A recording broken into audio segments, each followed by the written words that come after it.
কিছু করেছি, কিছু বাকি আছে, বেশি দাম তাই নিচ্ছি না এরকম আর কি। বা মধ্যবিত্ত যারা আছে তাদের জন্য আসলে একটা চ্যালেঞ্জিং ঊর্ধ্বমূল্যের বাজারের সাথে মোকাবেলা করাটা খুবই কষ্ট হয়। রমজান যখনই শুরু হয় তখন দেখা যায় যে দ্রব্যমূল্য অটোমেটিক্যালি বেড়ে যায়। এটা অ্যাকচুয়ালি একটা সিন্ডিকেশন কাজ করে।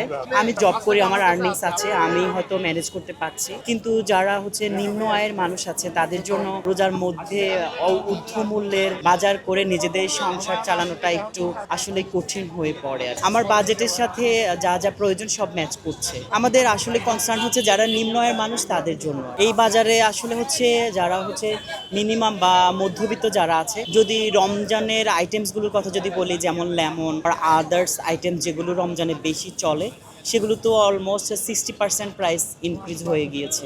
অ্যাকচুয়ালি এটা আমাদের দেশের কালচার এবং টেন্ডেন্সি বলতে পারেন। যারা অসাধু মানে সেলাররা আছে তাদের কালচার বা টেন্ডেন্সির কারণে হচ্ছে এই বিষয়টা দেখতে পাচ্ছি। যদি আমাদের যে মার্কেটিং মনিটরিং সেল আছে তারা যদি অ্যাক্টিভলি পার্টিসিপেট করে এবং কাজ শুরু করে, আশা করছি এই সমস্যা সমাধান হবে। কিছু করেছি, কিছু বাকি আছে, বেশি দাম তাই নিচ্ছি না এরকম আর কি। 100 টাকা করে বিক্রি বলতেছে, আবার 80 টাকা করে কিনলাম, কিন্তু গতকাল বা তার আগের দিনও ছিল এটা আপনার 60 টাকা বা 50 টাকায়। মানে একদিনের আকার বেঁধে আপনার দাম বেড়ে দাঁড়াইছে। প্রতি জিনিসপত্র দেখা যায় 20 টাকা 30 টাকা। 20,000 টাকা সে দেখা যায় কিছু বাজার থেকে কিনবে, কিছু কিনবে না, ওভাবেই চলবে। তাছাড়া তো সম্ভব না। 20,000 টাকা স্যালারিতে তাদের দেখা যায় খুবই সামান্য ভাবেই চলতে হবে হিসাব নিকাশ।